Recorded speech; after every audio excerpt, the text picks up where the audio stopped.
Hello friends, मैं विनय निर्भीक। Friends, आपका एक बार फिर से हमारे चैनल पर स्वागत है। तो friends, RRB group D answer की स्कैम। जी हाँ फ्रेंड्स, इस बार जो है ग्रुप डी आंसर की में बम्पर स्कैम हुआ है। और ये स्कैम क्यों हुआ मैं आपको बता दूं। ये स्कैम इसलिए हुआ है ताकि जो चीटिंग्स वगैरह हुए थे एग्ज़ाम के टाइम उन्हें छिपाया जा सके और किसी को ये ना लगे कि चीटिंग हुआ था। आप कहेंगे उसका क्या रिलेशन इस आंसर की स्कैम से। तो फ्रेंड्स, रिलेशन ये है, जब सबके मार्क्स जो है ऑटोमेटिकली घटा दिए जाएंगे तो कट ऑफ जो है कहीं ना कहीं डाउन जाएगा, यानी कि नॉर्मल रेंज में जाएगा। और जब कट ऑफ नॉर्मल रेंज में जाएगा तो सबको लगेगा कि चीटिंग नहीं हुआ है, सब लोग अपने मेहनत से पास हुए हैं। और अगर सबको एग्जैक्ट मार्क्स दिए जाते, यानी जितना लोग करके आए थे, ठीक है, यानी कि 60 वाले को 30 न कर 60 देते 30 न दे करके, तो फिर कट ऑफ हाई जाता। 80 वालों का 50 हो गया, अगर उन्हें 80 करते तो भी कट ऑफ हाई जाता। यानी कि उस चीटिंग को दबाने के लिए, छिपाने के लिए इस पर बम्पर स्कैम किया गया है। सबके आंसर्स ही बदल गए हैं। ठीक है, मेरे पास जब कंप्लेन आ रहा था मैंने ध्यान नहीं दिया, लेकिन जब मैं खुद अपना आंसर की एक बार केयरफुली चेक किया तो मैं देखा कैसे मेरा इतना मिस्टेक हो गया है। ठीक है, जो लोग हमेशा हर एक एग्ज़ाम में कंप्लेन करते हैं ना कि मैं एग्ज़ाम में कुछ और टिक करके आया था, आंसर की में मेरा कुछ और आंसर दिखा रहा है कि मैं ये करके आया हूँ, तो मुझे विश्वास नहीं होता था। और वाकई में ऐसा कभी हुआ नहीं था, आज तक मैं कभी देखा नहीं था। बट इस एग्ज़ाम में इस चीज़ का कंप्लेन हद से ज़्यादा है, इसलिए मुझे खुद का भी आंसर शीट चेक करना पड़ गया। और उसके बाद मुझे विश्वास हो गया कि ये तो मेरे साथ भी हुआ है। 5-6 क्वेश्चन में मेरे साथ ऐसा हुआ है। कुछ लोग का 25-25, 30-30 क्वेश्चन गलत कर दिया गया डायरेक्टली। अब आप सोचो, इतना बड़ा मिस्टेक कोई कैसे कर सकता है। ये सब कुछ जानबूझ के किया गया है ताकि आपके मार्क्स डिक्रीज हो जाएं और कट ऑफ अपने लेवल में रहे और किसी को शक ना हो कि हाँ कि कुछ घोटाला वगैरह हुआ है। लेकिन ये अब तक का सबसे बड़ा घोटाला है। जी हाँ फ्रेंड्स, अब तक का सबसे बड़ा घोटाला। मैं आपको प्रूफ दिखाता हूँ कैसे ये सबसे बड़ा घोटाला है। मैं अभी केवल अपने आंसर की का एग्जांपल लूँगा यहाँ पर। अब ये देखिए, ये क्वेश्चन पूछा हुआ था, सिंप्लीफाई करना था। 731 का स्क्वायर है -269 स्क्वायर इज इक्वल टू। तो फ्रेंड्स, ये क्लास 7th 8th का बच्चा भी जो है आसानी से इस क्वेश्चन को सॉल्व कर सकता है। ये है कुछ नहीं, a square minus b square is equal to a plus b into a minus B.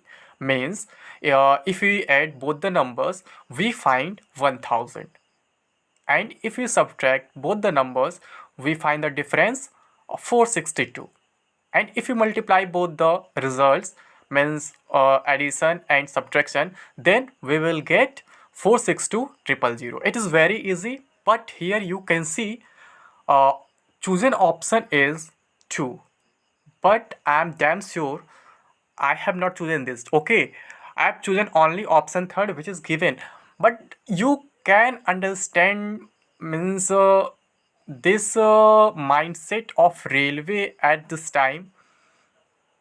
Sorry friend, ज़्यादा इंग्लिश हो रहा है। ठीक है, तो यहाँ पे मतलब आप इनके माइंडसेट को मतलब समझ सकते हो कि रेलवे कहाँ तक अब गिर चुका है। कि रेलवे मतलब कि अब आपके ही आंसर को गलत साबित कर रहा है। अभी तो आंसर की में ये देखने को केवल मिलते हैं कि रेलवे ने गलत आंसर दे दिया है। अभी मेरे पेपर में 2 आंसर ऐसे मिले हैं, तो उनका डिस्कशन नहीं है, वो तो बाद में सही हो जाएगा रिवाइज आंसर की में। लेकिन इसकी सुनवाई कहाँ होगी। कुछ लोग अपने आरआरबी पर भी गए थे कंप्लेंट करने, तो उनको जवाब ये मिला है कि हम कुछ नहीं कर सकते हैं, अगर आपको ऐसा कुछ लगता है तो आप कोर्ट जाइए या फिर आरटीआई लगाइए। तो फ्रेंड्स, मैं उनको यही सजेशन दिया हूँ कि आरटीआई से तो कभी भी कोई ऐसा रिस्पांस नहीं मिलने वाला है कि आप क्या किए हैं क्या नहीं किए हैं। क्योंकि आरटीआई का रूल होता है, जब तक वैकेंसी पूरी कंप्लीट नहीं हो जाएगी तब तक उस पर कोई सवाल जवाब नहीं किया जा सकता है। हर एक वैकेंसी में, हर एक डिपार्टमेंट में ऐसा होता है।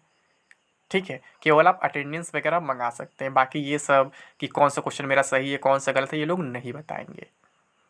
ठीक है, तो मेरे से कुछ लोग बात किए ऐप वगैरह पे, तो उनसे मैं यही कहा कि आप आरटीआई भरोसे ना बैठो, अगर आप केस करना चाहते हो तो केस कर सकते हो। तो बोले मेरे पास क्या प्रूफ है, मैं किस बेस पर केस करूँगा। तो मैंने उनको यही सजेशन दिया, अगर आपको अपने ऊपर कॉन्फिडेंस है कि आपके 30 क्वेश्चंस ऑलमोस्ट रॉन्ग कर दिए गए हैं, इसका मतलब ये है कि आप जब वहाँ क्लिक किए एग्जामिनेशन हॉल में तो आपका रिकॉर्डिंग हुआ है। वहाँ पे जो कैमरा होते हैं ना, वो सभी के सामने होते हैं। आराम से आपकी वीडियो रिकॉर्डिंग निकाली जा सकती है और वो जिम्मेवारी आरआरबी की है और ईसीए की है। तो आप केस करेंगे तो कोर्ट की तरफ से डिमांड किया जाएगा, तो वो वीडियो रिकॉर्डिंग लाएंगे, पेश करेंगे, फिर वहाँ पे देखा जाएगा आपने कौन सा आंसर चूज़ किया था और आपके आंसर की में कौन सा आंसर आया है। ठीक है, तो ये आसानी से प्रूफ किया जा सकता है अगर आप एग्जैक्टली सही है तो। अब बहुत से लोग ये कहेंगे मैं क्यों कंप्लेन नहीं कर रहा हूँ। तो फ्रेंड्स, आप लोग ये जानते हैं कि मुझे इस वैकेंसी से कोई मतलब नहीं है, बस जस्ट फॉर रिव्यू मैं ये एग्ज़ाम दिया था और हमेशा ये बात कहता हूँ। ठीक है, तो मुझे इससे कोई मतलब नहीं है, बट ये रियलिटी है, इस बार ऐसा हुआ है। और जिनके जिनके साथ ऐसा हुआ है वो कमेंट बॉक्स में ज़रूर बताएं कि हाँ उनके साथ ऐसा हुआ है, उनके इतने क्वेश्चंस को चेंज किया गया है या फिर इतने आंसर्स को चेंज किया गया है। मतलब किसी का 5 है, किसी का 10 है, किसी का 20 भी चेंज किया गया, किसी का 1 2 ही चेंज किया गया। तो मेरा ये फर्स्ट था। ये देखिए सेकंड वाला। अब ये पूछ रहा है ना, find the third proportional to 60 and 90। अब ये बताइए, ये भी 9-10 का क्वेश्चन है, अब ये कौन नहीं कर पाएगा। सिंपल सी बात, जब थर्ड प्रोपोर्शनल पूछ रहा है तो यहाँ पे क्या होता है, अगर ए बी सी जो 3 नंबर्स हैं तो उनमें क्या होता है, b square is equal to a c. तो 90 इंटू 90 करेंगे 8100 करेंगे, 8100 60 का डिवाइड कर देंगे तो फिर आपका 135 ईजिली आ जाएगा। तो यहाँ पे दिखाया गया है कि मैं 120 चूज़ किया हूँ, जो बिल्कुल गलत है। यानी मेरा ये सेकेंड हो गया। ये मैं केवल अभी अपना पेपर दिखा रहा हूँ। अब यहाँ पे है, ये देखिए, जल जैसे प्राकृतिक संसाधन संदर्भ में संरक्षण से क्या अभिप्राय है, यानी कि जल को हम कैसे अच्छे से संरक्षित कर सकते हैं। तो यहाँ दिखाया गया है कि मैं आंसर किया हूँ, इसे प्राकृतिक स्थिति में छोड़ देना। अरे भाई, छोड़ देंगे, यूज़ नहीं करेंगे, ऐसा कैसे हो सकता है, यूज़ तो करना ही पड़ेगा ना। यानी कि मैं ऐसा ऑप्शन तो मार नहीं सकता हूँ, समझ सकते हैं। तो यहाँ पे जो फोर्थ ऑप्शन है जो बिल्कुल सही है इनका ऑप्शन, यही मैं भी मारा था, बट मेरा ऑप्शन चेंज कर दिया गया है। जबकि इसका आंसर क्या है, इसका प्रबंधन समझदारी के साथ करना। यानी कि आप यूज़ करिए बट उसे सही से प्रबंध भी करिए, यानी कि उसका संरक्षण होना चाहिए। लेकिन इन्होंने मेरा आंसर थर्ड दे दिया कि हम इसे प्राकृतिक स्थिति में छोड़ देंगे, इसे यूज़ ही नहीं करेंगे। ठीक, ये मेरा थर्ड है। फिर फोर्थ भी इसी में है। ये देखिए, परजीवी यानी कि पैरासाइटिक प्लांट कौन सा है। यहाँ अमर बेल है, दिखाई घटपड़ी या पिचर प्लांट को बता दिया गया है। मतलब ऐसा ऐसा आंसर चेंज किया गया है ना, आप खुद सोचोगी कि क्या मैं ये ऑप्शन मार के आया हूँ, मुझे इसका आंसर नहीं मालूम था। खुद आपको अपने ऊपर शर्मिंदगी फील होगा। ऐसा ऐसा ही लोग ऑप्शन चेंज किए हैं। ठीक है, तो ये वाकई में इस बार ऐसा हुआ है। इससे पहले कभी मैं नहीं देखा था, बट इस बार ऐसा हुआ है। एक और है मेरा, यहाँ पे देख लीजिए। The chemical reaction in which two reactants exchange their ions to form 2 new compounds is known. अब साफ साफ कह रहा है एक्सचेंज हो रहा है, यानी कि डिस्प्लेसमेंट हो रहा है दोनों साइड से। जब उसके मतलब डेफिनेशन में ही क्लियर है, लाइन में क्लियर है, स्टेटमेंट में क्लियर है, तो आगे मैं क्या बोलूँ। मेरा आंसर दिखाएगा कि मैं रिडक्शन रिएक्शन चूज़ करके आया हूँ, जबकि मैं चूज़ किया था डबल डिस्प्लेसमेंट रिएक्शन, क्योंकि दोनों साइड से आयंस डिस्प्लेस्ड हो रहे हैं, यानी कि डबल डिस्प्लेसमेंट हो रहा है। मैं मार के आया था, आंसर भी उसका वही है, बट दिखाया गया है मैं फोर्थ चूज़ किया हूँ, रिडक्शन रिएक्शन। तो मेरे साथ ऐसा हुआ है। मैं अभी केवल 5 क्वेश्चन दिखाया हूँ, शायद मेरे में 6 7 8 भी हो सकते हैं, बट कुछ लोगों के 30 क्वेश्चन हैं जो लोग कोर्ट जाने की बात कर रहे हैं, बोल रहे हैं मेरा लास्ट अटेम्प्ट था, मेरा एज ओवर हो रहा है, ये है वो है। तो इस पर कोर्ट केस भी हो सकता है फ्रेंड्स।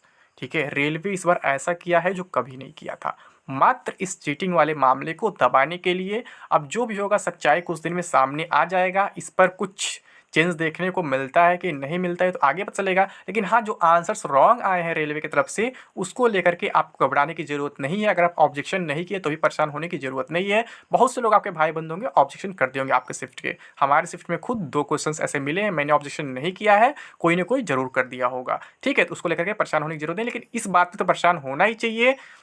मुझसे एक बंदे ने पर्सनली बात किया है कि 60 क्वेश्चन आसपास मेरे सही होते हैं, लेकिन 30 दिखा रहा है, यानी बहुत क्वेश्चन मिस्टेक कर दी, इसलिए मैं यहाँ लिखा हूँ 60 वाले 30 पर पहुँच गया है। मतलब ये बहुत बड़ी बात है फ्रेंड्स, आप सोच लो। ठीक है, तो मतलब मैं क्या कहूँ कि क्या हो रहा है यहाँ पर। शायद उनका 60 मार्क्स बना था, 30 मार्क्स हो गया है, क्वेश्चन कुछ इसी के आसपास होंगे। ठीक, इसीलिए यहाँ पर ये भी लिखा है कि मतलब 60 वाले 30 पर पहुँच गए, या फिर वो भी समझ सकते हैं कि 60 क्वेश्चन था, 30 क्वेश्चन बन गया ट्रू। तो जो भी हो, मतलब ऐसा हो रहा है, सभी के साथ हो रहा है। किसके किसके साथ हुआ है कमेंट बॉक्स में ज़रूर बताया फ्रेंड्स। बाकी जो भी होगा आगे देखा जाएगा, क्या करना है क्या नहीं करना है, इसका क्या सॉल्यूशन होता है, मतलब निकल सकता है सॉल्यूशन, ये भी सोचा जाएगा। और फ्रेंड्स मैं बता दूं, शायद ये जल्दबाजी में भी हो सकता है, क्योंकि आप देखेंगे अपने आंसर की के लास्ट पेज पे तो लिखा होगा HTML जनरेटेड ऑन। जैसे मेरा एग्ज़ाम 22 सितंबर फर्स्ट शिफ्ट को था, और मैं देख रहा हूँ कि मेरा जो HTML जनरेट किया गया है 29 सितंबर को रात में 10 साढ़े 10 बजे लगभग। यानी कि 1 हफ्ते बाद जनरेट किया गया, जबकि एग्ज़ाम उसके बाद आपका 11 अक्टूबर तक था। तो कहीं न कहीं जल्दबाजी में भी ये मिस्टेक हो सकता है कि कैंडिडेट का आंसर ये लोग रॉन्ग दिखा दिए हों। अब कुछ लोग ये ज्ञान देंगे तुम खुद गलत करके आए होगे, तो ऐसा नहीं है फ्रेंड्स, इतना ईज़ी कोई गलत करके नहीं आएगा। वो भी गलत करेगा तो 1 या 2 करेगा, इतने सारे क्वेश्चंस गलत नहीं करेगा। ठीक है फ्रेंड्स, तो जो भी है मेरे बात से अगर सैटिस्फाइड हैं तो भी बताएँ, नहीं है तो भी बताएँ, कमेंट बॉक्स में अपना आप व्यू दे सकते हैं, ओपिनियन दे सकते हैं। ठीक है फ्रेंड्स, तो अभी के लिए बस इतना ही। Thank you. जय हिंद, जय भारत।